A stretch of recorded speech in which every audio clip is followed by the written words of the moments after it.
Salutations, That Matter podcast. Let's start with the big topic right now, shall we? I have more than enough information to do probably 3 podcasts today.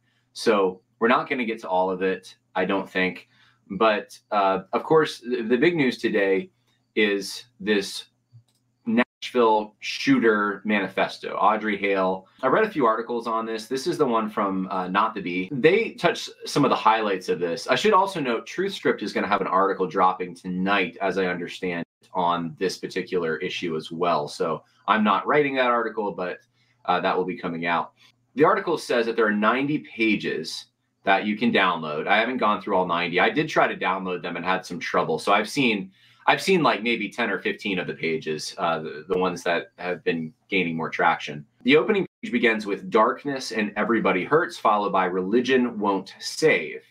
Here's a picture, of course, with the stars, and the TN logo is for the Tennessee Star. So that is not obviously part of the journal, but the rest of it is. And just if you have kids, if you're driving, listening to this or something, I want to warn you that some of the stuff, I'm going to try to be edit it as much as I can, but I can't control everything that's going to come up on the screen. There's some sexually provocative or explicit, I should say, language, of course. You have a lot of anti-white language. I understand that some of the other articles I was reading say that the term white privilege comes up, but she talks about no brown girls, no love. I am nothing. Brown love is the most beautiful. Brown girls have the nicest skin, especially yours. Rather, to touch it, I die. I hate my thoughts. I mean, this is, I actually agree. I didn't hear the clip, but I know Jack Posobiec went out there and said, this is demonic. And I would agree. I think this is demonic. This is a very twisted mind, someone influenced by some very twisted things, saying things that some are calling it self-hatred, but it's really a hatred at God. It's a hatred at the way that the Creator made this person. Audrey Hale does not like the way that God made her. And that includes not just her race or ethnicity, but also her gender. White privilege, there it is. White privilege, arrow, there's an arrow, white privilege to embarrassment of self. But this is, I think, the crux of the issue. Audrey Hale was brainwashed, essentially, by leftist propaganda, godless propaganda, propaganda against the created order, propaganda that made her think that she was somehow inferior and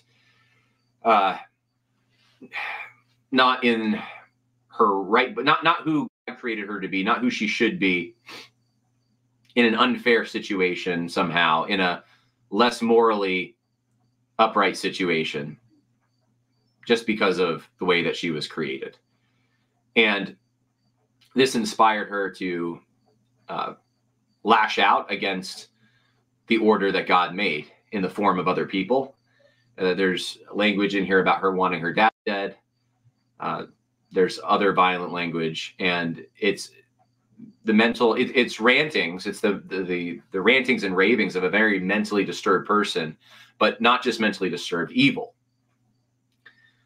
And apparently there's a lot more. There's videos, there's 2 flash drives, there's, from what I understand, I think there's 900 more pages, something like that, of information that has yet to be released. But that's who Audrey Hale is. When I called a lady or ma'am, it makes me not want to exist. The body in me exists only to me. I'm just tired of being called and identified by a gender I am not at all. This is so sad. So now, because of you, I wish death on myself, because of the pure hatred of my female gender with no rights. Anyone's country is an expletive dictatorship. If God won't give me a boy body in heaven, then Jesus is, and then she uses another colorful word there. I don't know how much more I want to go on this. It's just, the whole thing is sad. The whole thing is terrible. And it, I think, does inform us about some of the motives of this, at least where she was coming from, where her headspace was at. She longed for, I guess, being in heaven with this girl. I mean, there's some very explicit stuff about wanting to do, I guess, particular sexual things with a black girl. And that's what we have so far. At least those are the highlights that are being passed around today. So the curious thing, I suppose, is why in the world were Southern Baptists, and I've talked about this before, but why was their money that they give to the cooperative program, some of which goes to the Ethics and Religious Liberty Commission, why did it go to suppress this? Why was Brent Leatherwood, the head of that organization, so concerned if any of this information got out? Here's Brent Leatherwood from a press conference. I believe this was a little over, maybe about a year and a half ago or so. And lastly, I want to speak directly to the person who took these images and released them.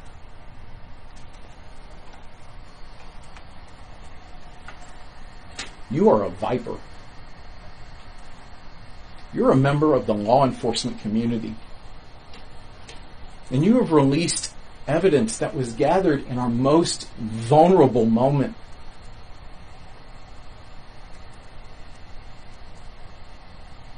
You have now allowed this woman who terrorized our family with bullets to be able to now terrorize us with words from the grave.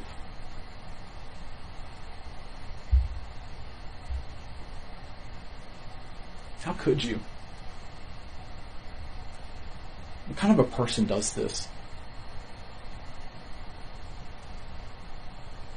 I've had a number of conversations today with Metro Police, the TBI, others. Metro has assured me that this is a felony. That the person who did this will be brought to justice, they will be arrested, and that absolutely has to happen. And the vast majority of our police officers have obviously on that day shown incredible bravery. And since then they have shown incredible kindness to us. And I am so thankful for those police officers who have waved at our children, who have said how grateful they are for the prayers that our families have prayed for them on so many nights. And so this doesn't reflect you in law enforcement, whether it's Metro, TBI, or some other member of law enforcement. This is not you. This is someone who is in your midst.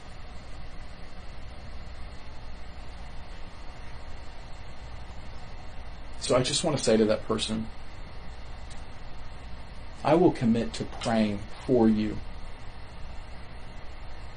that you will reveal yourself so that justice may be done. And in the Christian life, repentance is key. Repentance means that we turn away from our evil ways. And I'm praying that's exactly what happens here. That this individual will turn from the evil that has been perpetrated on our families and realize the wrong that they have committed. And my hope is, my earnest hope, is they will find renewal in a person called Jesus Christ, who we at Covenant, at Woodmont Baptist, and at so many of our churches around here that have been praying for our families, for our children, know to be the truth. That He is the way, the truth, and life. And for this individual, even though I believe justice must be done in this moment, that is the way he will truly be set free. Yes, Brent Leatherwood, in that particular clip from the news conference about a year and a half ago, was very upset. That part, I think it was a year and a half ago. I I don't think I'm mistaken on that. He was very upset that Audrey Hale's manifesto, part of it was released by Steven Crowder. And so he's upset that an officer leaked this. Today, Brent Leatherwood has said nothing about this situation. He's just, I guess he'll say something, but he hasn't said anything yet. I would think he would. Apparently, this was obtained legally, though. I don't know how that's possible. I don't know what they did, but it certainly takes some bravery to do this. And to confirm that this was anti-Christian bias, this was someone who hated God, this was someone who was angry at the world, this was someone whose mind was diseased by leftist propaganda, who sounds like they're not just mentally ill, but there's an evil there that seems demonic. That needs to be known. The people, we would never have this conversation if it was, I think, a quote white supremacist shooting, or something that fit the narrative, something that the left could use to further its goals. This wouldn't be the case. But it's taken 2 years, over 2 years, to get this some of this stuff released, and there's still more. And if we're going to use equal weights and measures, it really should not take that long. All right. T. James Boone says, I think Leatherwood understands he has way less political capital than he did before and is in hot water after barely hanging on as ERLC president. That may be true. Maybe he won't weigh in, but I just think it's really sad. I think Southern Baptists out there just need to think about this. Why? If that's what it was, if we're just hiding that there's anti-Christian bigotry, that this person's mind was diseased by the left and that thinking, then why was this suppressed? Why was this such a secret? Why shouldn't we know about this? What is he trying to cover for or hide? That's my question. So that's what's going on today as we speak. Any comments on that? I don't really have much more to say about that particular issue, but figured I would start out talking about that since that's what a lot of people are talking about right now. I want to talk a little bit about abortion and the Trump. I've talked about this before, Trump's campaign, whether pro-lifers or anti-abortion people should vote for him. But let me just talk about this a little more here. So I found this the other day. I've actually shared this on the podcast that I didn't remember doing it, but I found this. It says pro-lifers have had absolutely zero status on the subject of abortion until I came along. Now, this is Trump, so there you know, it's Trump. And this is back, when was this from? Does it say? This was from, I think, back in April. He says, for 52 years, everyone talked but got nothing. I got it done. There would be no talk of a 6-week ban or anything else without me. Roe v. Wade allowed the killing of a baby at any time, including the 5th, 6th, 7th, 8th, 9th month, and even after birth. They, therefore, are the radicals, not us. And now, because of our Supreme Court victory, the power has shifted. And for the first time, those fighting for the pro-life movement have been given tremendous power on this issue. Before our victory, they had nothing, and they will have nothing again if we don't win elections. Like Ronald Reagan, I believe in 3 exceptions for rape, incest, and the life of the mother. You have to follow your heart, but without the exceptions, it will be very hard to win elections. The 6-week ban on abortion, among other things, like his fight against Social Security and Medicare, killed the DeSantis campaign. So this makes sense of what just happened. I saw a lot of people just saying this was that Trump was waffling, right?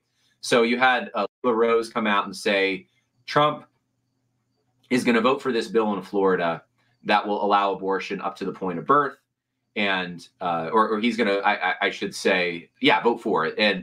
And then the next day he came out and said he was voting against it. And then people were saying, oh, it was a pressure campaign, you know, pro-lifers or abolitionists, mostly abolitionists, I think we're saying this. We put enough pressure on to make this happen. Okay, you know, it's hard to know what you don't know. I don't know what the private conversations were. But the thing is, Trump, I watched the videos again. Trump actually never said he was going to vote for that particular bill. What he did was the reporter came and asked him the question, and he just started talking about what he wanted to talk about and saying that he got Roe v. Wade overturned, and that's what everyone wanted, but that he thinks that 6 weeks is too short, that I guess women should be allowed to kill their babies more than 6 weeks, which is a pretty terrible thing. But he never said one way or another what he was going to do. He gave a critique of of DeSantis, I guess, and the Republicans in Florida, but he never actually like came out and said that what he was going to do. And then the next day, he comes out in the pro-life position, or the more he votes with the pro-life lobby. We'll put it that way.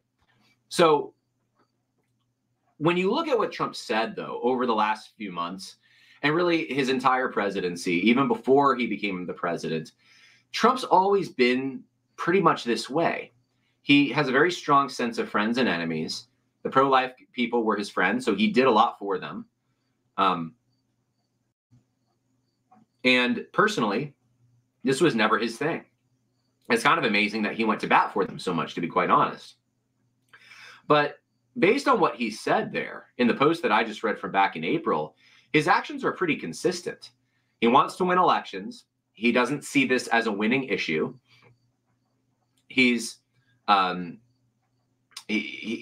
to, he thinks DeSantis is in the wrong, and that's what killed his campaign, is he's like too pro-life, basically.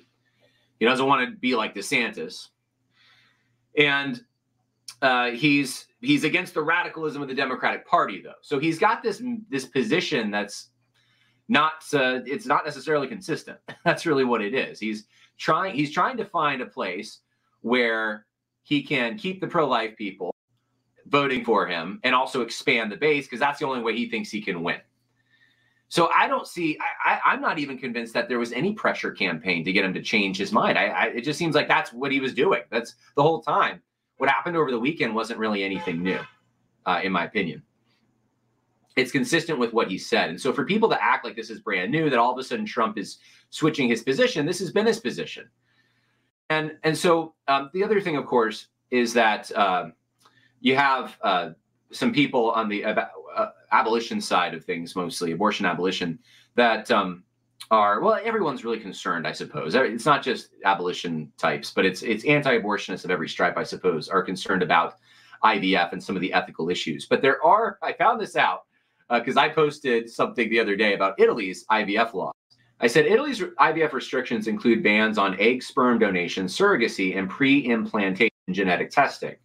Only heterosexual couples can access treatment, and single embryo transfers are required. This is because they have a high Catholic population. It's also worth noting that in Italy, IVF typically ranges between 4,000 and 7,000 per cycle. Now, and then I later on, after people were already interacting, I said, hey, Donald Trump, if you're successful in getting your IVF proposal, can we at least have these ethical regulations like Italy's, or have ethical regulations like Italy's? And can we find out why IVF is so much more expensive in the United States than other countries, and seek to correct it? So, I don't think Italy's laws are necessarily perfect, and I'm not an expert on them, but I just, I read the basic regulations that they have. And it's much superior to what we have. And one of the comebacks I kept seeing over and over when I would bring this up in conversations, private conversations, is that, well, no IVF clinic would do this. It's too expensive.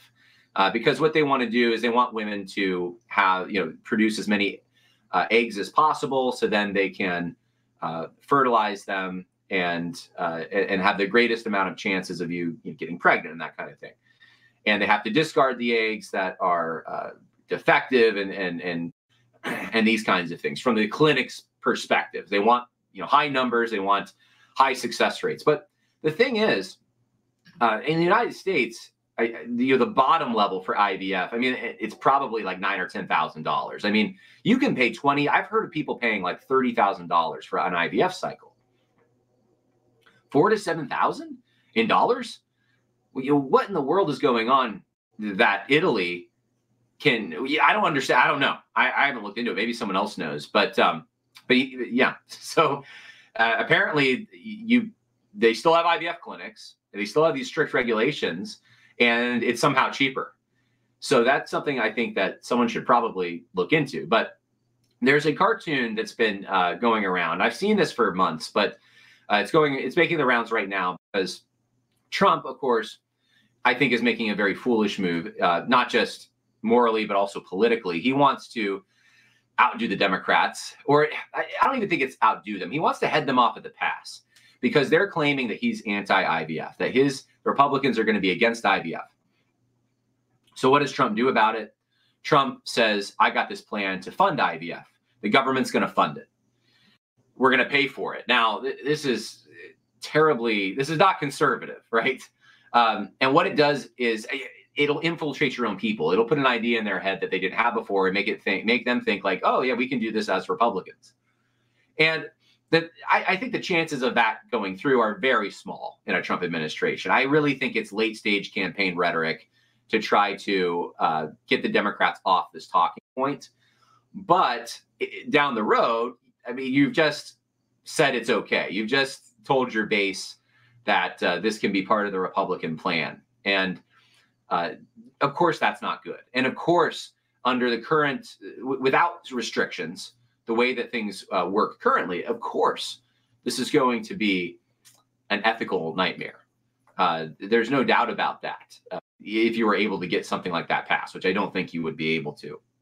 In fact, I think someone like Kamala Harris is much more likely to go down that path and not just put IVF into a single payer category, but everything, and so that people, end up getting that and any other medical procedure they want, including an abortion, for free, essentially. You're paying for it, but so I don't buy that. Like Trump's so much worse than the Democrats on life issues and stuff because of this plan, but it is foolish in my opinion. It's not a good strategy. I think that it's a short-term thinking. It's short-term thinking. That's all it is, in my opinion. So it's a big concern. But here's the cartoon, and I want to go through this because I think this will be helpful to think through what are the ethical issues here. I've talked about this before, but since this is going around, let's talk about this. Welcome to Build a Baby, where anyone who wants a baby can build one. Something broken? Missing an ingredient or two? In our state-of-the-art facility, using state-of-the-art technology, we can build your state-of-the-art baby. Starting with the swimmers. If you've got a sperm producer, you'll be quite comfortable in our semen collection room, where you'll find everything you need to perform the task at hand. No. So this is the first ethical dilemma presented, and it is a real one. Oftentimes in these clinics, they have a room somewhere to go, and they will provide. I know this is hard for some of you to believe, but they will provide pornographic materials and those kinds of things. And of course, that is wrong.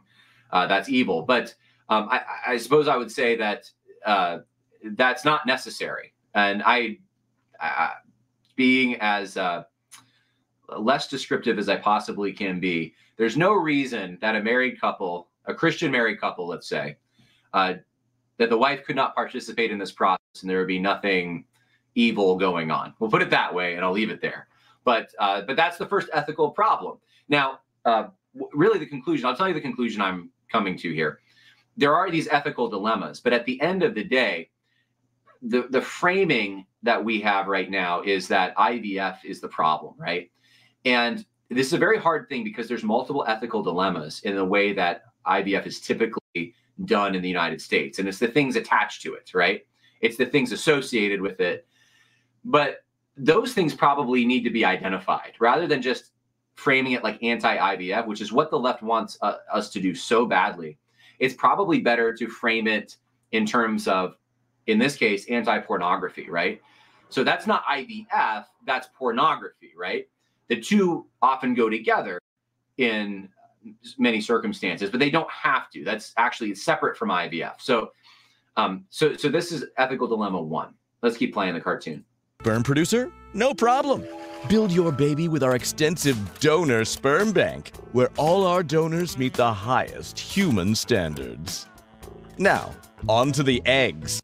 Okay, so second ethical dilemma right here is having someone who's not one's husband. So a woman who isn't married and wants to just, a lesbian couple, for example, they can just have someone who's not even part of the relationship donate sperm, and then they can get pregnant. And of course, this again is an ethical problem, but the problem is this is having someone who is not taking responsibility, who is not in a covenant with you, donating their sperm. Now, they're not having a physical relationship directly, but they're, it's really the same end point. There's a sexual, that you're making them part of a sexual process.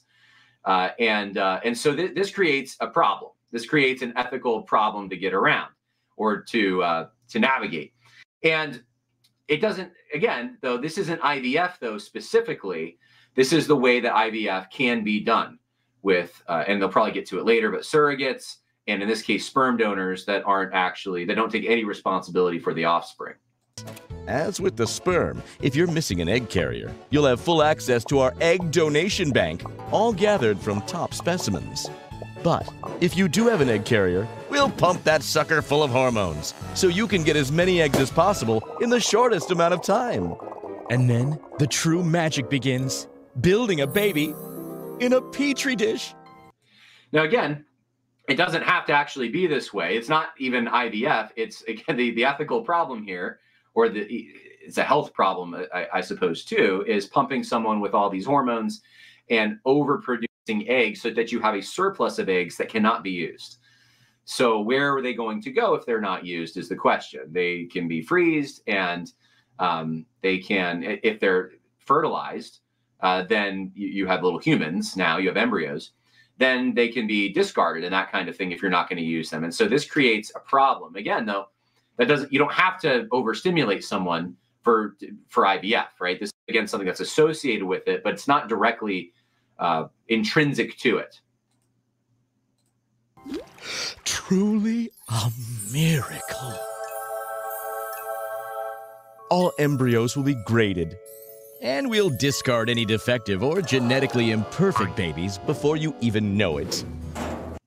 Now, again, another ethical dilemma. It's similar, I suppose, so I was just already describing it, but discarding unused or unwanted embryos that have, let's say, Down syndrome or something like that.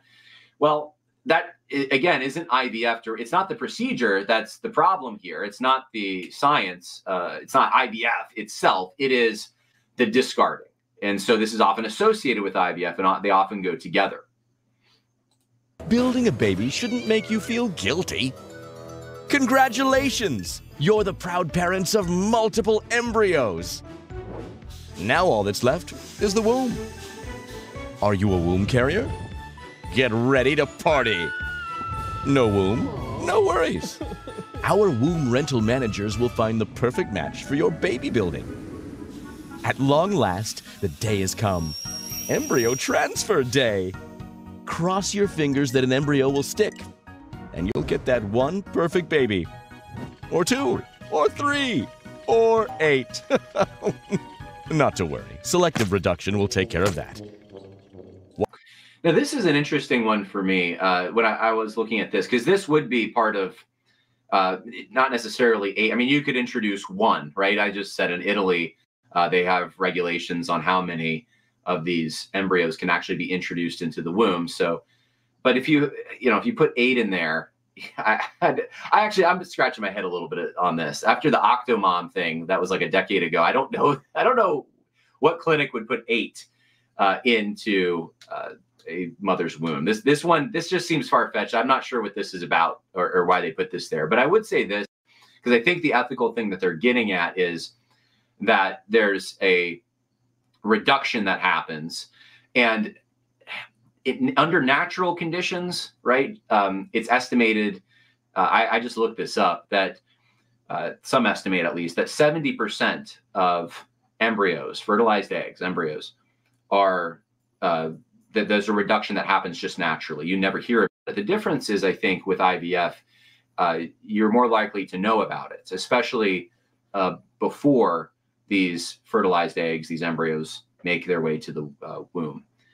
So you know how many were implanted even after they're transferred, the embryos are transferred to the womb. So this is, again, it's the same thing as everything else, though I just said. It's not IVF directly. It's introducing too many fertilized eggs or embryos. It's also, I would say, parallel to what happens naturally out there. You just don't know about it. So I don't see this as like an ethical issue with IVF directly. These are all indirect ethical issues. Okay, let's keep going. Wondering what happens to your Build-A-Babies that we don't transfer? For a small fee, we'll store them in our top-of-the-line cryogenic freezers, ready for you to try again, or discard, or donate, or give to science. A beautiful gift. Okay, so I mean, it's horrific. There's no doubt about it. That's horrific. Again, though, donating them to science, that doesn't have to be done, obviously. What was the other thing? Let me go back here. Okay, freezing. So freezing is another dilemma. And so this is one, again, this doesn't actually have to be, this isn't IVF directly. Again, this is indirect. This is freezing. But if you're not doing a fresh transfer with your embryos, and you have, let's say you have more than you can safely transfer, something like that. You have a situation that develops for whatever reason, then an IVF clinic, they will they have freezers set up. I don't know if the clinics have these or if they outsource them or where, but they have these cold freezers that they will put your embryos, and they can store them either fertilized, if it fertilized eggs, so that would be the embryo, or they could have just an unfertilized egg that's not fertilized yet. So they can store both. The chances of them risking them in a dethaw, all right, which they're not getting into this, but I'm assuming that's where it's going. That's why I'm giving you this information. The chances of that happening are like, it's around 1%. It's very, very low. So I found when I was researching this that there's a lot of pro-life groups that have old data when it comes to this, and they'll say things like 85% or 80%. It's not like that much anymore. So I don't know why that is. I guess the science has improved or something, but there's two ways, I guess, to think about this. One is no risk is worth it. So this is wrong. You should never freeze embryos. If that's the case, then you have to measure that against the womb. If you've retrieved eggs from a woman's womb, you do a fresh transfer, the womb can also be, since there's been a surgery, somewhat of a less welcoming environment. So there's also a risk there that you're going to have some selective reduction, a greater chance of that. So you balance. So that's at least possible.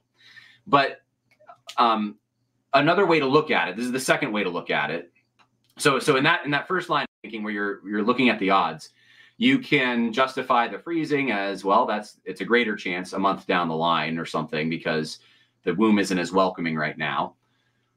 Or you can say, actually, we're just going to let, since it's in the body, we're going to do a fresh transfer, let nature take its course, and whatever that low chance is of, because they're not compared to natural reduction. My understanding is there's really not much of a difference, but you can, if your conscience bothers you on that, then you can take that road.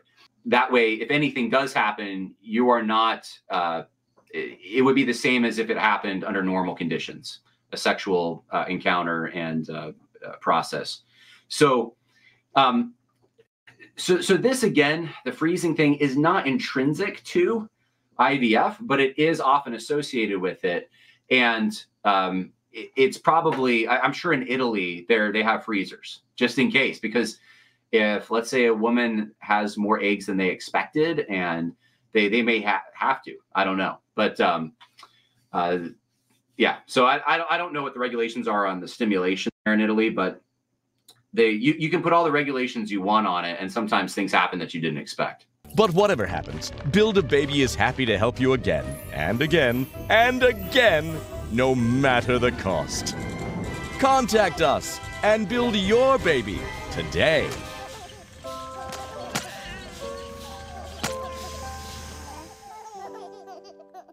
I really think that as Christians, as pro-life or anti-abortion people, when we talk about these things, I think we need to be super specific and clear. And in the political scenario that we're in right now, we have a problem, I think, as believers. We really do. When we just have a blanket sort of anti-IVF stance, and we don't identify the specific ethical issues, then for the couple who is married, who is navigating these things in the most ethical way they possibly can, they're not going to understand what you're saying. And there's many Catholic couples and Christian couples who have used this process, and they are in the pro-life movement. Some of them are in more abolitionist circles. I know this because I've had some of them tell me. So and none of them want people to know, from what I can tell with the people who I'm friends with, who have told me this, none of them want others to know, partially because of the way that they're treated as a result of this. And so my recommendation is, on a political level, we can make the case what Trump did was wrong, or the policy that he wants to pursue is wrong, that under current circumstances, it would be better if someone could flip a switch and make all IVF go away because of the gross ethical violations that are happening all over the place. I mean, there are freezers full of these fertilized embryos going nowhere. These zygotes, little humans, and that's a wrong thing. But it's not specifically the IVF procedure; it's all the things associated with it, attached to it, that, according to that cartoon at least, are the problem. So, all right, well, let's move on here. Oh man, there's so much we're already almost an hour in, and I have so much more to share with you, and I'm not even sure. Maybe I'll save some of the stuff for tomorrow's podcast that I want to talk about, because I want to talk about Russell Moore. I want to talk about White Horse Inn. Let's talk a little bit about some of the pushback I've gotten for various things. So a bunch of people, I shouldn't say a bunch, I could count them on one hand. So like 4 people reached out to me and said, "Hey, Owen Strand, he's saying," apparently he mentioned me, not just me though. He mentioned Joel Webb, and he mentioned a bunch of guys in a podcast. He's going after you. And I haven't heard what he said, but it's something along the lines of, I'm a big bad, I guess, pro-slavery guy or something like that. So I saw though, I saw that he had, I guess, posted this. It came across my feed that he had posted this podcast. And I guess I was just a passing thought. There was a bunch of other guys, I think Stephen Wolf and others he was going after, but it led me to consider something that I have been considering since the days of my seminary time at Southeastern Baptist Theological Seminary, where I was routinely told I was white and this was bad. Being white, not a good thing. Being white, you got to diversify. You got to make sure your elder boards are diverse. You got to make sure that you're reading authors who are not white. You got to make sure that you're attending churches that are not white. Why isn't it more diverse in here, right? But the people who always said this to me, almost without fail, I can't think of an exception, lived in the whitest areas. And if they were black, and they, because usually it was black folks. I'm sure there were other ethnicities, but usually it was black folks or white folks. If they were black and they could afford it, they weren't in the hood. I'm just telling you, they were attending your majority white churches in town. And I always thought this was a curious thing. All this diversity talk. Well, I decided to make a little video. Didn't take me that long. So here it is.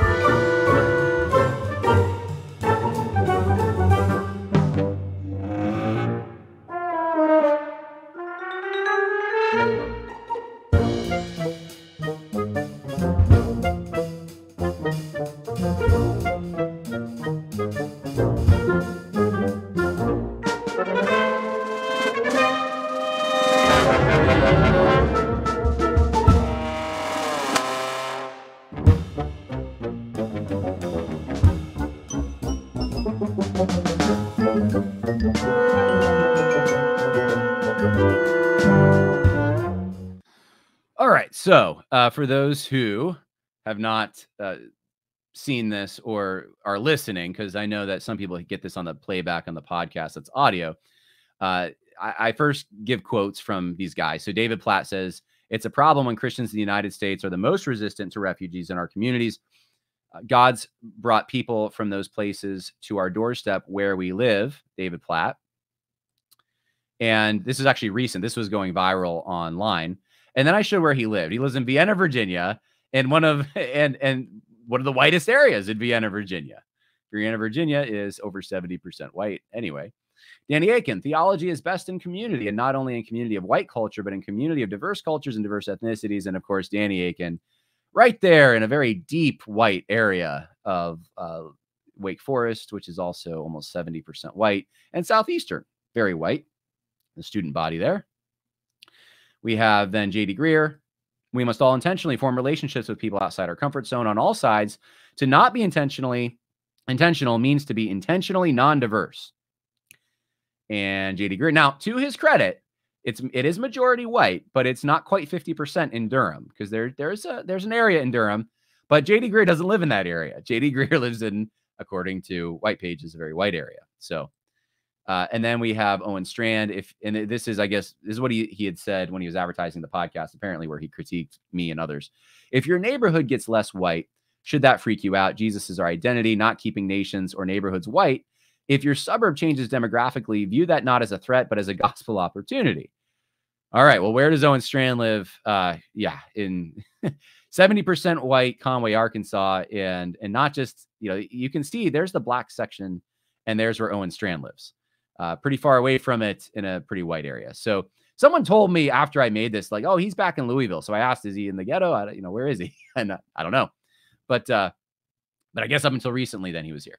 So, I don't do that. Some might think that's just silly and the music and everything, but no, I'm serious. Like, this is ridiculous to me that we keep getting lectured about this, that this keeps being a talking point among people, though, who, when it comes down to their choices, not their rhetoric, but their choices, they choose to live in very white areas, concentrated with a lot of white people. That's where they want to be. That's where they choose to live. They don't have to live there. In fact, economically, it's probably is cheaper in some of these places, like in Conway, Arkansas. I would wager right now, if you went online and looked at the suburbs of Conway, Arkansas, and then looked at downtown or areas where there's more ethnic minorities and so forth, you probably can get a better deal on a house or an apartment, a dwelling, living in those areas. And but yet, economically speaking, they choose to pay more money, essentially, or someone's choosing, if they're not, I don't know who is, but to live in a place that has one of its features, more white people. What explains that, guys? I'm not going to answer it, but I will ask it. I could gander at an answer, but I'm not going to do that. So Landon Miller says, amazing work and unsurprising result. Yeah, I mean, it's just, I've lived with this for years, though. It's bothered me. It's annoyed me so much, because you get all these diversity guilt trips that I would go through in seminary. And I knew where the guys lived. I knew what churches they attended, because I visited all the churches in Wake Forest, a lot of them that were Southern Baptist. And I would see them there, and I'm like looking around, a sea of white faces. And, I was like, wasn't that professor just telling us how terrible it is that we have too many, it's not like you didn't in fact, some of these guys, most of these guys, now that I'm thinking about it, they're driving farther to get to churches in many cases that are more white. Not saying that's their driving motivation. It's just, it happens to be the fact is that's one of the features. And they're bypassing. Let's see if I can pull it back up. Here it is. This is where I went to seminary. No, not in Conway. There it is. Oh, no, that's Durham. Okay. There's Wake Forest. You see that green area there? That's a black area. And many people from the school and people who are very big on diversity would go right past that green area to go to a church in a more white area. And, and there were guys who go to like J.D. Greer's church, right? Or go to Durham and stuff. Well, let's go back here to Durham. There it is. look, all this green surrounding that area, these are majority Black areas. So I'm just saying they made a choice, not just where they live, but where they go to church. And that was the choice they made. So why are we in trouble? When I say we, I'm saying it figuratively. I actually do go to a very diverse church, unlike some of these guys. And why do they, though, lecture people like us about diversity? It's the curious thing. It's the most curious thing. And I should probably stop ranting about it. But Jimmy Starfish says it's challenging to find any majority white part of Durham. I think Greer is in the whitest part. Well, Durham's bigger than, like, if you're in downtown, you're probably thinking like downtown Durham. And the university, there's like two sides to it. Because I used to go to FBC Durham. There's the university side, and then there's like the ghetto side. And so, or more ghetto. I don't know. Are you allowed to still say that? I think so, right? All right. All right. What else did I want to talk about as far as pushback goes? Oh, okay. So someone did send me, I'm not even going to show you the podcast. It doesn't matter. There was a podcast. Someone sent it to me this morning where these two guys were going after me saying I was a Confederate. What did they say? I was a Confederate apologist, something like that. I don't know, enthusiast. I don't remember what word they used. But then they said, and he's a Kinist. And so I figured I don't even have to play the clip. I'll just say, look, there's a lot of people out there that are having trouble with categories and understanding. They certainly don't understand my position. But I am not a Kinist. I've never taken that term. I've never even taken the term neo-Confederate or Confederate apologist or any of these things they ascribe. I think I've said before, I think that's all just an F-scale thing. That really what that is like trying to pigeonhole someone into modern terms that are now equivalent to basically Nazi. But, if you like Robert E. Lee too much, then you're an apologist for him. And you're apologist now for the whole Confederacy. And that makes you Confederate apologist, which means you're a bad person, right? That's really all it is. It's not, I think it's a way to dismiss. It's not very serious, in my opinion. But to mix in all these other categories, like I think some of the guys who make these critiques, they don't, in their minds, Confederate, Nazi, Kinist, maybe even MAGA, like they're all synonymous, right? Misogynist. They might not be able to parse these things out. So when it comes to, I'm not going to make a big statement about it, but when it comes to the Kinist thing, I'll just put it this way. In my own family, there are multiple relationships that are across ethnic lines that exist in my own family. I go to a church that's very diverse, and there are interracial couples in my church that I am friends with. So I am not a person who thinks, and I don't want to ascribe any definition to Kinism because I know that there's sort of a broad range there and people have different ideas of what that is. But I will say that I don't think that there's anything intrinsically sinful in and of itself in those relationships. And I'll leave it at that for now. There's more things I could probably say to give my opinions on marriage and wisdom in approaching marriage and things to consider and cultural. I think there's a lot of wisdom to be gleaned from listening to older couples who have counseled a lot of people and can foresee potential problems in marriages. Some of those problems can come from different cultures mixing and just different default settings people have. And now they have to navigate life together. It can be a strain sometimes, but I am not someone who thinks, oh, it's sinful. It is in and of itself a sin. I don't find that in scripture. I do find in the Old Testament passages on interracial relationships that are specific to Israel and specific to, I think, pagan nations, but that's what I see. So that's where I'm at on that issue. And it's just so sloppy. And I had the thought too, I should probably find it. There was a quote. In fact, if I have a minute, do I have a minute? I think I have a minute. Let me pull it up. William Lloyd Garrison, who's a big abolitionist, probably one of the most renowned abolitionists from the 19th century. So very, anti-slavery and all that kind of stuff. There was a quote that I found the other day, if I can pull it up, where he talks about, let's see here. I'm not sure if I'll be able to pull it up.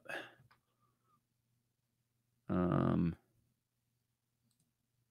going to try. Where he talks about himself, interracial marriage.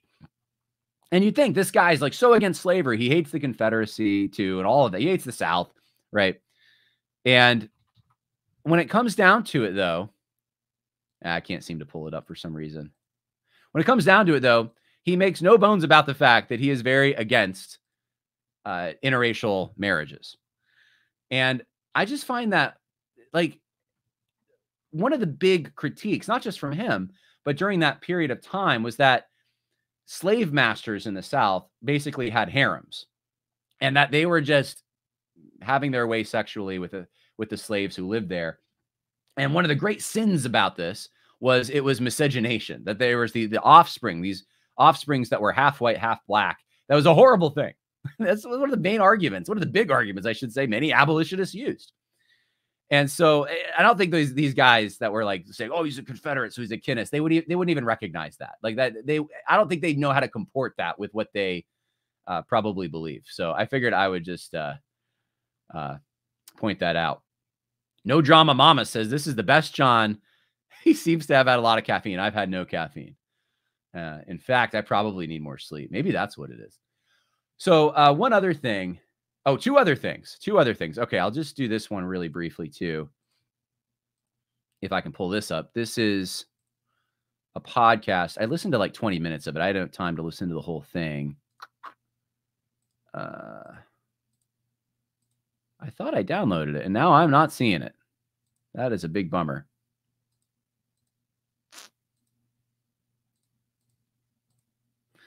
Okay, I guess I'm not going to respond to that either. You're not going to see what I'm responding to. You're just going to hear my response, I guess. And I'm going to be, if this is the best version of John, just winging it like this, then I guess you'll like it. So there was another podcast. It was in the space of like 48 hours. I had like 3 podcasts go after me or something like that. So I listened to like the first 20 minutes. I think the podcast is like an hour or something. But I had talked to the guy who was hosting the podcast. I talked to him on the phone beforehand, and he didn't invite me to come on, which is fine. I wouldn't have minded doing that. But yeah, in the first like 25 minutes or so, I was just listening, and so he had a guy on to try to critique me, an appearance I made on Joel Webbin's show where we talk about abolitionism, 19th century abolitionism. And one of the things the guy said was that for every one story of I guess a slave who is living in those times, who has a good master, relatively, we'll say biblical conditions, like the master's following what the Bible says about this, and doesn't have many complaints, that kind of thing. For every one of those stories, there are 1,000 stories of abuse. And so I figured I would just say that I think, and I told the guy who hosted the podcast this, I think what you have to do when you're looking at anything historical and there's 2 sides or more than one side, you need to look at all the primary sources you can and then come up with or adopt a paradigm that makes sense of all of them. You don't want things outside the paradigm, which I think that the modern narrative, which some people call neo-abolitionist narrative, or just, I like Brian McClanahan's The Righteous Cause Myth, because they say the lost cause myth, the righteous cause myth. But I think there are things outside of the paradigm that just don't fit it. This is one of the reasons I was willing to even go on Joel's show. And for patrons, you all know that I've done already 2 long videos on slavery, on what the Bible says, Hebrew slavery, Greco-Roman slavery, American slavery. And I've gone into some detail about these things. So for many of you, this isn't new. But when you're looking at something like that, I think you have to look at what evidence we have. What we have are accounts from slaves during that time and what they said about their conditions. We also have abolitionist literature of the time, some of which, like popular novels like Uncle Tom's Cabin really had no, Harry Beecher Stowe hadn't hadn't even been down south. She hadn't witnessed slavery. So she's writing about something she hasn't seen. And the sensitivity and the retort from many Southerners was, this does not describe, you're talking about the abuse of it. You're not talking about it. But you have that, right? And then you have what Southerners themselves said about the practice and the conditions and those kinds of things. And then you have, and this is where in historiography, we would say these sources are more neutral or less biased. We have foreign observers. We have data from the Census Bureau, and we have slave narratives, whether it's the Works Project Administration slave narratives, of which we have a lot, thousands, I suppose. And we have then many that were at the time, people who eventually gained their freedom, wrote about it, that kind of thing. Booker T. Washington's book, Up from Slavery, would be one of those, right? So you have to look at all of these things and then come up with a paradigm that makes sense of it. So I would just say this, for every one story of a charitable master, something like that, there's 1,000 stories of abuse. I just don't think that fits what we actually have. And the slave narratives themselves, I know Fogel and Ingerman basically say in their book, Time on the Cross, that like 60 to 80% of these things really only have positive things to say about their master. There's a good 20% that have negative things to say. Today, many people are trying to discredit these, which I came across when I was in history class, when I was in my historiography class, because they did a whole project on this. And I think a lot of it's just grasping at straws. What they can't seem to explain is why that 20% exists, because what they'll often say is, well, they were just saying that because when the government took these slave narratives down in the 1940s of these elderly slaves, they were remembering their life in fond colors, or they were saying what they thought the government wanted them to say. So you can't trust those. So you just throw out thousands of these accounts. I guess black voices don't matter at that point because it's all manipulated. But explain the 20%. Explain why these were allowed to be published. If that the government really wanted these rosy moonlight and magnolia colored expressions, why in the world did they allow some of these stories of horrific abuse to see the light of day? But they did. So I don't buy it. When you look at census information, this is one of the things that made it hard for emancipationists to figure out how to end the practice. And how, like, what do you do when we have a small number? You can come up with solutions, but when you have millions of slaves and their birth rate is very high in the South, way higher than it is among free blacks in the North, there's a prosperity, there's a success, there's something that's happening there. They're living in conditions where they are able to reproduce. That's not the only metric you look at, but that is a metric we have available to us. It's data, it's raw data. And then, of course, foreign observers and I know I presented this to the patrons, though. Many of the foreign observers that we know of who traveled south, who traveled north, who compared labor conditions in both places, compared them to England, that kind of thing. The overall analysis was that in general, the conditions were pretty charitable. So what do you do with that? You have to do something. It has to fit into your paradigm somewhere. You can still say slavery is horrible, it's bad, it's evil, it's awful. What you can't really say, though, I think, if you're going to be honest with the data, is, hey, for every one of those stories, we have 1,000 stories of abuse. That just doesn't fit the data, from what I understand. So that was said, I guess, to retort something I said to Joel Webbin about, because I was trying to say that in the Bible Belt, one of the things that's brought up against Christianity so often is like, look how awful it was for minorities, and look how awful it was for slaves. This was a horrible thing. There were horrible things that happened. No question about that. But the question, I think the bigger question and the more important question is, what was the standard operating procedure? What was, did Christian masters, did they take the biblical teaching on this seriously? If they didn't take it seriously, then okay, they're not Christians, they're a bunch of hypocrites, if that's really what's going on across the board. But if they took it seriously, then you can't say that they're in sin for following the Bible's teaching. I think that was the context of what I was saying to Joel. Another thing that was said on this particular podcast was, there was a big stink, I guess, or it wasn't a big stink, but that I shouldn't call it a labor relation, which there's many there's many historians, and not just historians, people even in the modern era who are on the left, who talk about slavery, who talk about it in the terms of being a labor relation.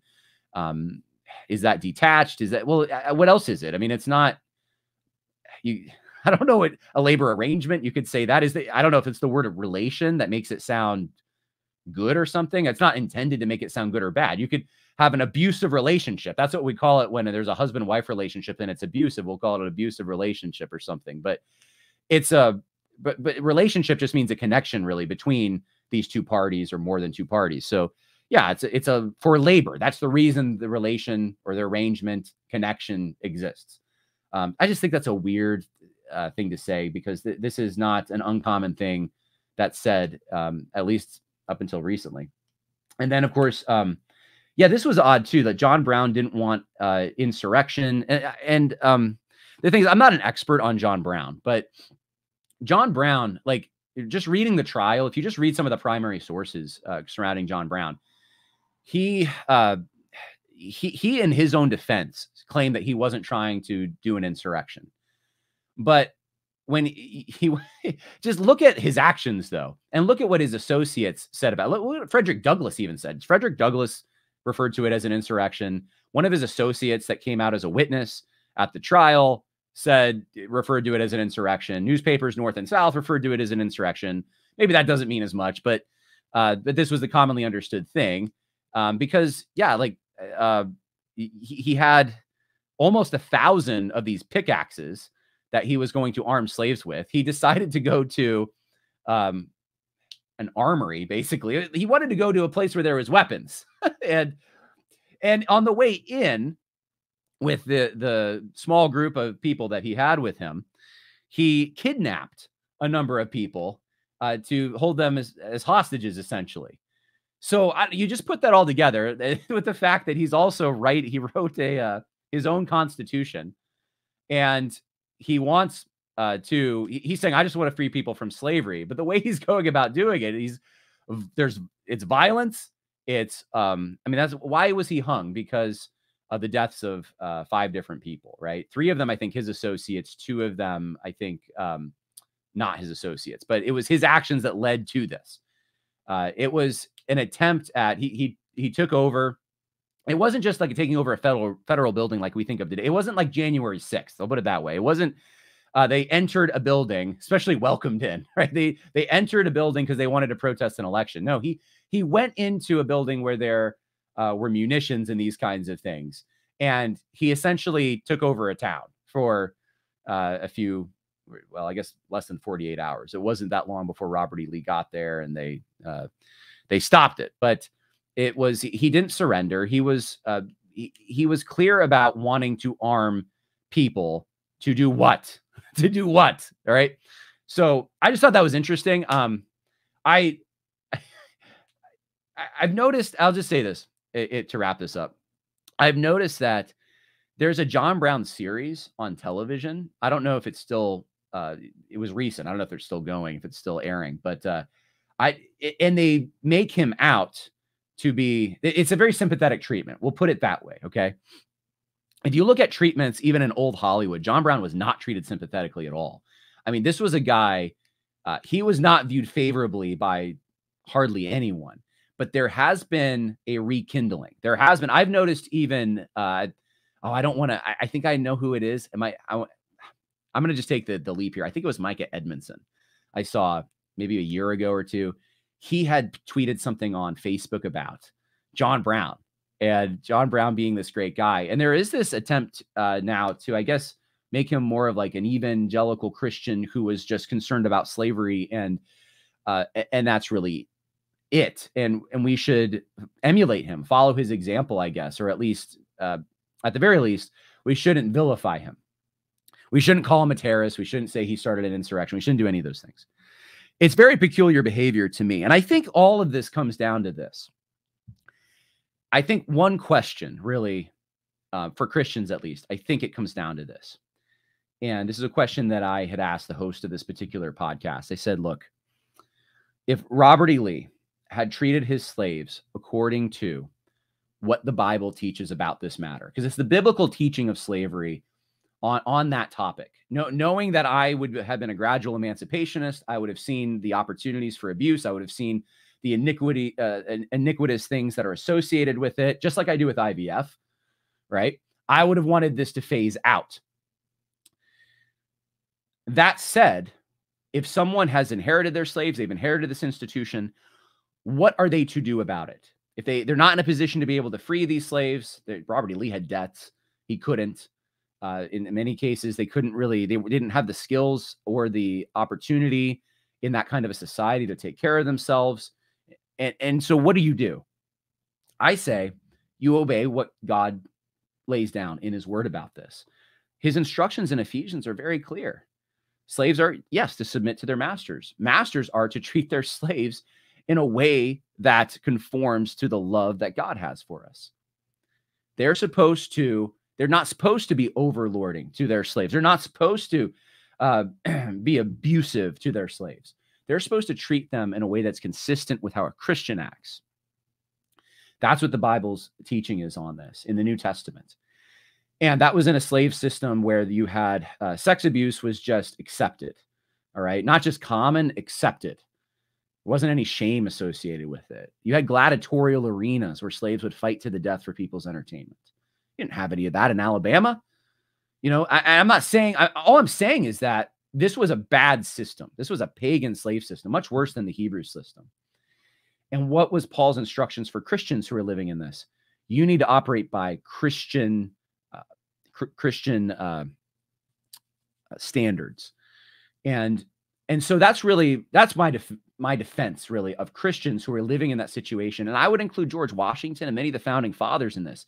If you answer the question, Robert E. Lee was intrinsically in sin, right? Just because he had slaves and inherited them from his wife's father, then what you end up doing, I'm just going to give you the preview because I think it's the woke stuff, really.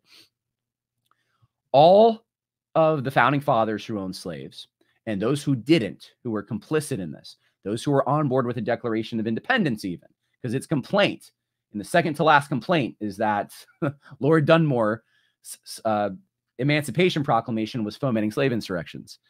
And then you see the compromises in the Constitution and so forth. They weren't the activists. Even the ones who did not have slaves were not activists against this. Not like we're supposed to be today, right? So that would mean that every person, and I'm not saying this is not an argument for why it's wrong or why, I'm just saying this is the ramification of believing that. The founding fathers were intrinsically in deep sin. They were either blind to that sin, so they had a great moral failures that I would say it would disqualify them. Really, I guess it wasn't just conditions they were living in; like they themselves were complicit and in great evil and living in perpetual sin. So you have that, right? And if that's the case, then that would be the narrative consistent with the 1619 Project. That would be the narrative consistent with BLM 2020. I think when people start down that road, that's where they end up eventually. And I'm talking about Christians specifically. Rather than seeing it, I think, in color, which is this was an economic institution that was universal throughout the world. This was something that was starting to fade, mostly in Western countries. Remember, it still exists today in many Eastern places, but it was fading in Western countries. And this was something that the founding fathers had to contend with. It was something that they had to, in the Constitution, they say by 1808, no more slave trade. They're trying to limit. But it wasn't something that they felt a moral obligation to immediately end because they could see what that would do. They could see the ramifications of that. And they were also, I'm not saying across the board, every single one, but many of them were guided by the Bible on this topic.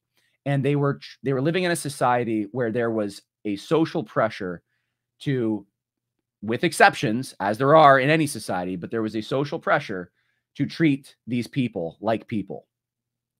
And that's why I can respect the founding fathers, even the ones who owned slaves, or I should say own slaves labor. And I can look at them and see, to the extent that they follow the Bible's teaching on this topic, I can still have a respect. I can have a respect for Jonathan Edwards.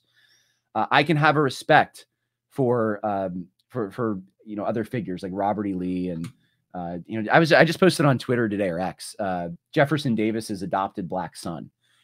And Jefferson Davis is someone else who I think a lot of people don't read him, but in Congress, he lobbied for slaves to have patents so that they could, if they invented something, they could reap the reward from that invention, even while in servitude. He stayed with ex-slaves after the war. He adopted a black son. These are things that you just never hear about. But what makes sense of this? Where do you see this in other societies, in other slave societies? It's not a very common thing throughout ancient history. But this is something I think you can attribute to Christianity specifically. So yes, obviously not in many ways, many abuses, not a good system. But there were Christians who could operate and not be in sin. And if you start with they were in sin, I think it's going to set you down a track where you're going to, you're probably going to take the neo-abolitionist line on a lot of these other things as well, like some of the issues I just discussed. I'll take any questions on this because I know, I'm stepping into controversial territory, I guess, but it's something I've talked about. I'm not shy about it anymore. I used to just not want to talk about it as much myself because I felt like, well, is this really an issue? But apparently this kind of is. So NPR John is missing in action. You can get NPR John. I just don't know. I don't know if I can whisper right now. My voice is like shot a little bit. You have to understand, Samuel says, you also have to understand that people in the South knew about the Servile Rebellion and the Haitian slave revolution. That's very true. And they were very nervous about those things. And they were nervous about abolitionists specifically fomenting those things. That's why John Brown was such a, it was odious how people in abolitionist circles in the North treated John Brown. They just couldn't conceive of why he would be lionized and compared to Christ and those kinds of things.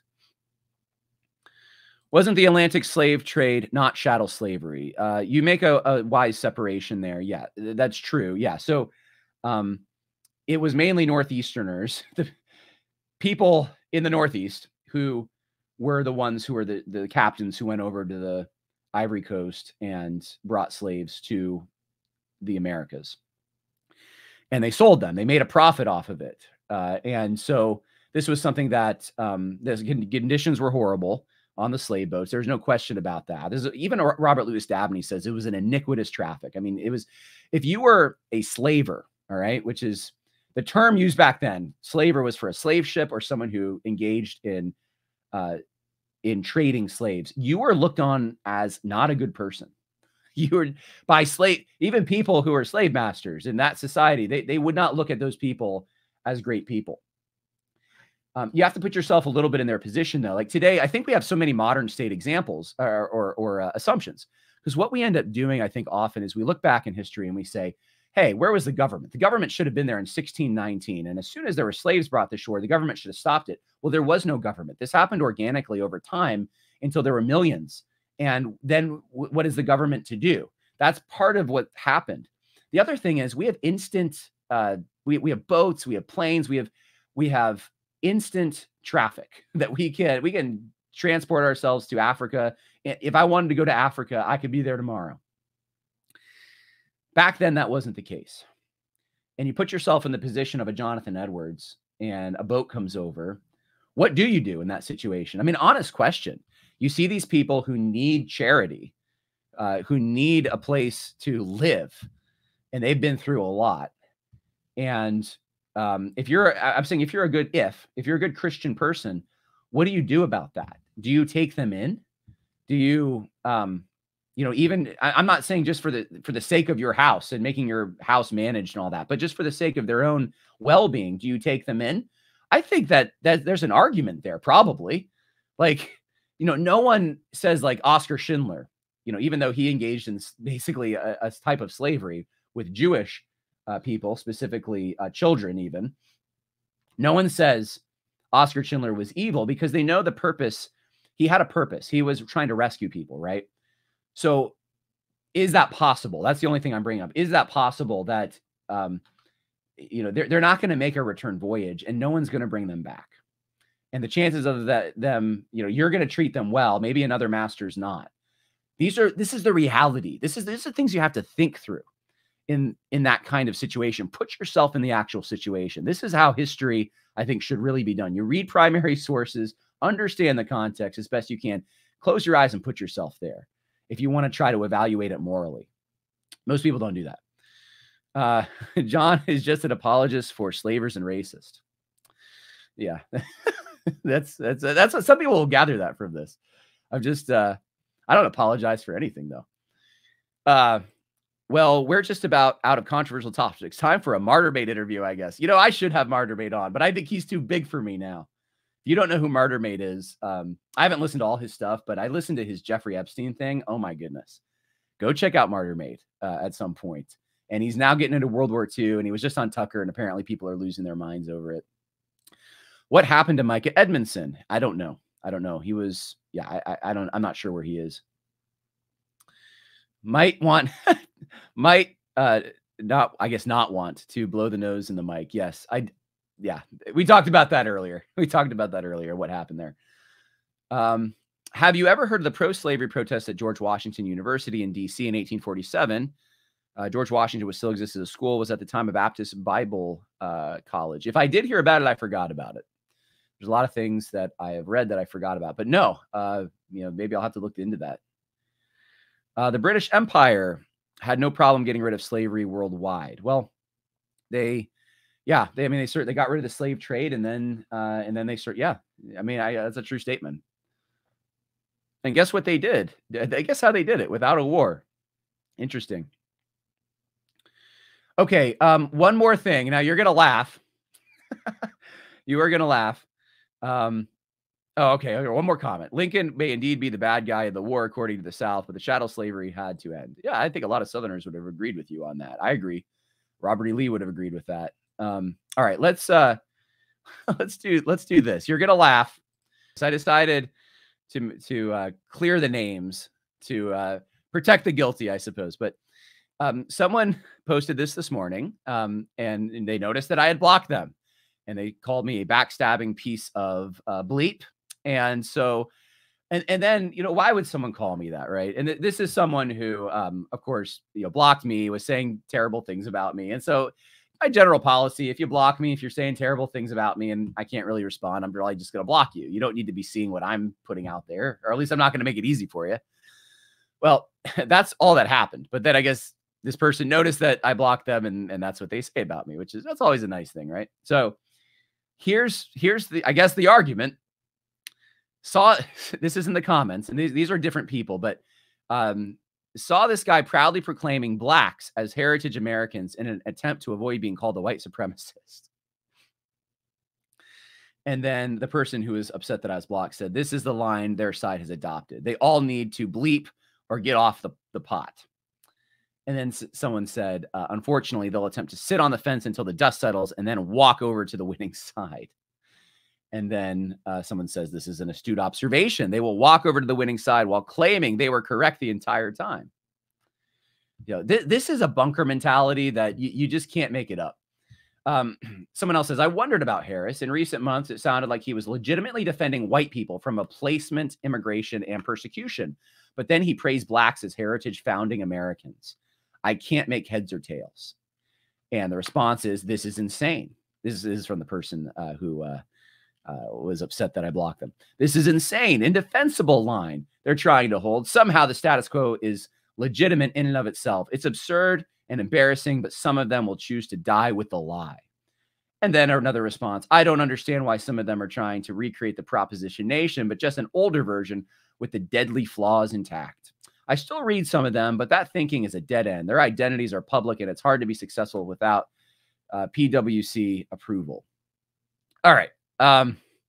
So yes, I knew some of you would laugh because this is all happening within about 48 hours that I'm a Kinist, apparently, right? I'm a slavery apologist. Ooh.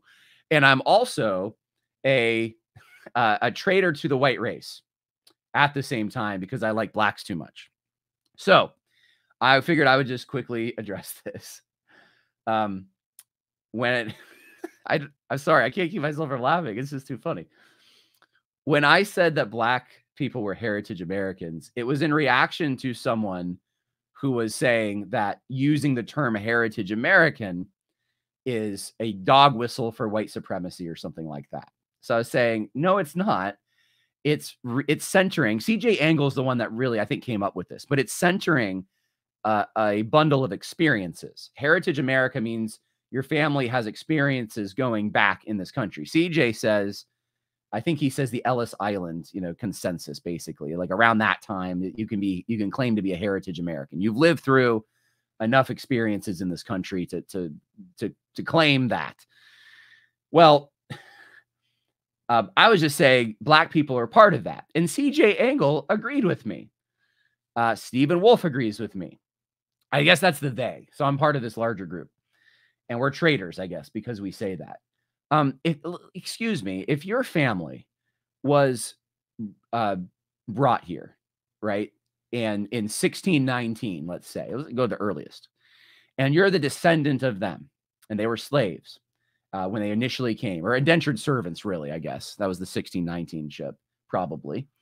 And because, yeah, slavery wasn't actually, Anthony Johnson was the first. That's another story. So, and their indentured servants came here in 1619. They're black. They're from Africa. You have a heritage that goes back a long way in this country. That's what it means. You have a American heritage. You're part of Heritage America.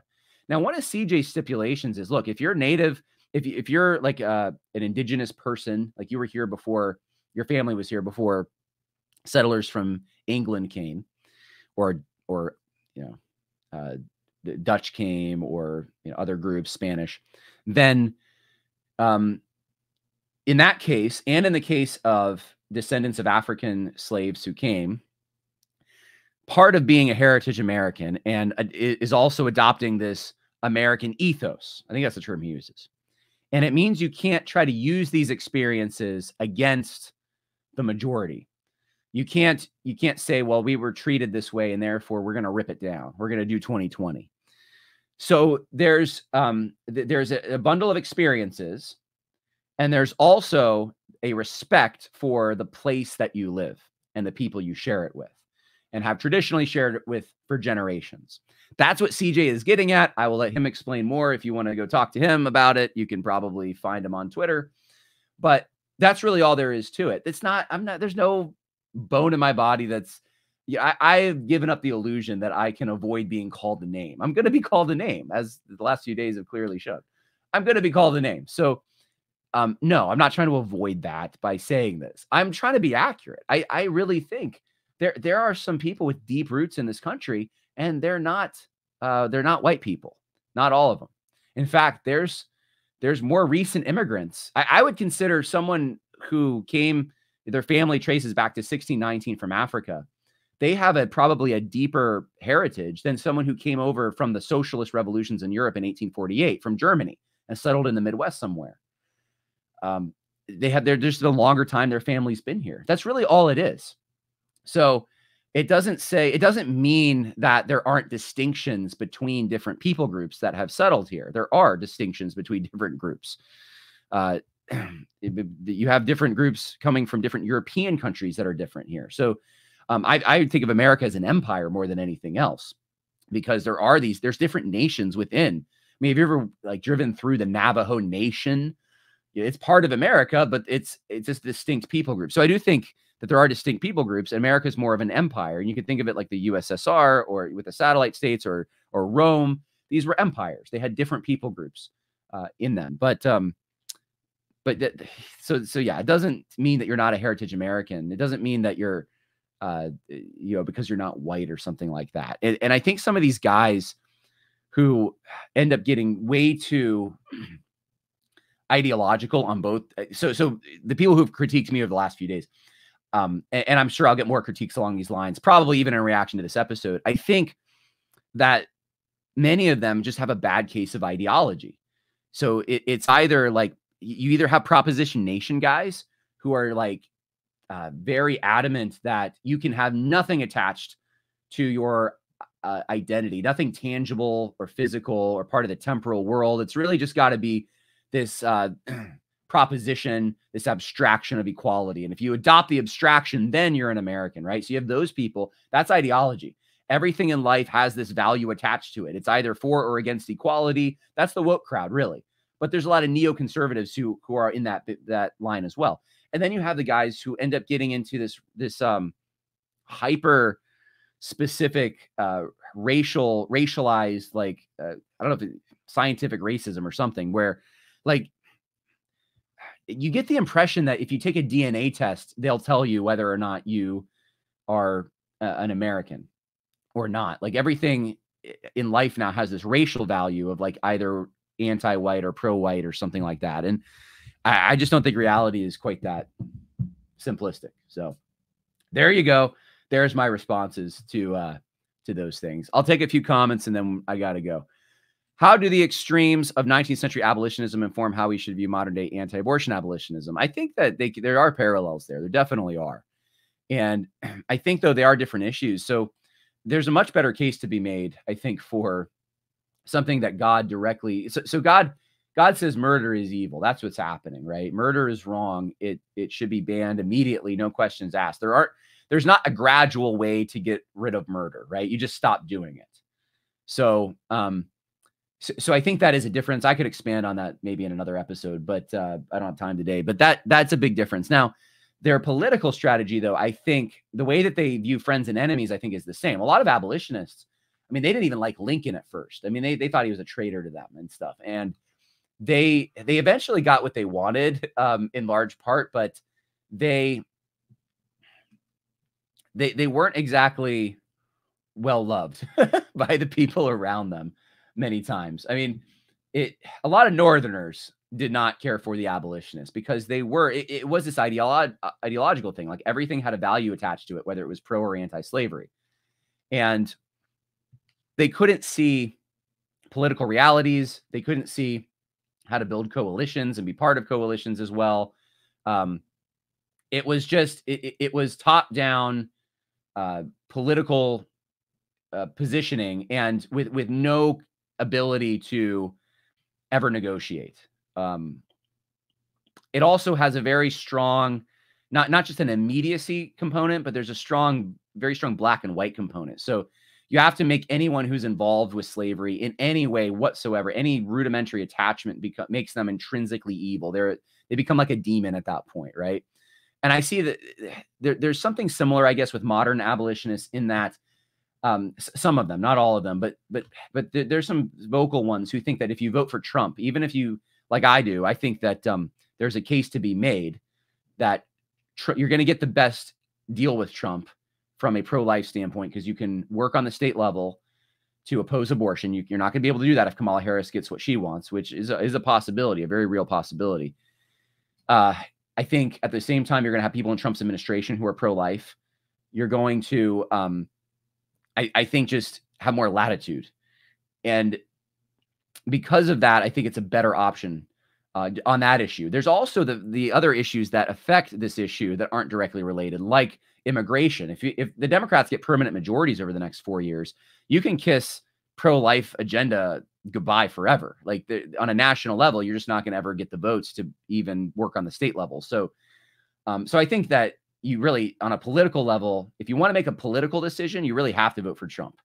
If you don't want to make a political decision, if you just want to do I'm going to sit it out and vote this is my conscience. Okay, fine. But don't fool yourself into thinking this is like a political move. You're really just sitting out, I think, the election at that point.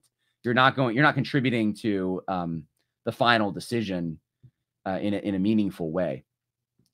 Now, and I'm not I'm not going to say that a vote, if you don't vote for Trump, you're voting for Kamala. I don't say that, but I do think that you're forfeiting the vote, basically. Even if you're voting third party, it's not a serious. Ben Crenshaw just wrote an excellent piece for American Reformer on this, which I would encourage everyone to check out. But I think that that's a problem. Once you start saying that, hey, you vote for Trump, then you're just evil, or you're in sin. I mean, I've seen people. Someone told me this. at a conference that I was in sin for voting for Trump. And I just, I don't know what to say to that. Like you're in an ideological category that is detached from reality, I think, at that point, in my opinion. So, the race baiting has got to end. I agree with that. The sit out, like the Gordon Pastor versus Webben argument. Oh, yeah. You remember that. We did an episode. Pastor Kerry Gordon talked with Joel Webben and Andrew Isker about voting for Trump. And, I don't think Pastor Kerry said you were in sin necessarily, but I think they're probably, you could probably use his argument to get there if you wanted to, I suppose. He seems to be a little more reasonable, in my opinion, than some of them. If you make people mad on both sides, you're right where you should be. I'd like to think that, but at the same time, isn't that the big Eva thing? Like, they just want to be in the middle of everything. So when I'm in the middle of something, sometimes I got to say, wait a minute. It doesn't mean that you're in the wrong, but I see it. I really do see it, though, as you have ideologues over here. And like, I'm a paleo conservative. I'm a traditional Christian. I don't think those things are ideological. I don't think that we're not sifting everything through these like very rudimentary, narrow channels of evaluation based upon one or two abstract principles of some kind, right?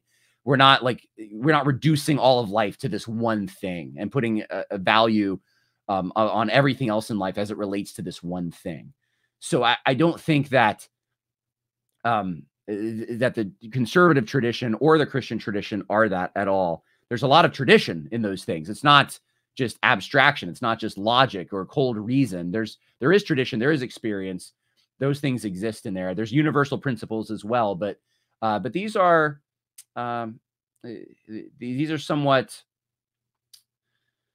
sifted through a grid of experience and time and generations of interaction and those kinds of things. And as Roger Scruton said, conservatives recognize that good things are hard to create and very easy to destroy.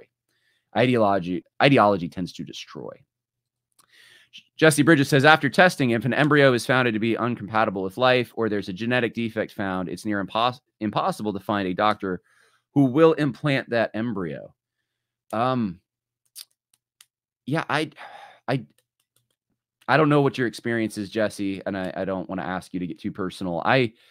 My understanding is, and I have many friends who have gone through this, that they work for you. Those clinics work for you. They're going to do what you say. So if you put in, I know someone, I'm just going to say this. I know someone who actually made a contract with the IVF clinic, and it's actually a pastor. And they made a contract, and the IVF clinic had to abide by it. You are paying them. They work for you. So they will implant what you tell them to implant. That's my understanding. There might be people who just don't want to play hardball like that. It's not even hardball, but they just do whatever the clinic tells them and whatever standard, but you don't have to. You don't have to. All right. Well, that's it for the live stream. God bless. And what I didn't get to today, we'll hopefully get to tomorrow. Bye now.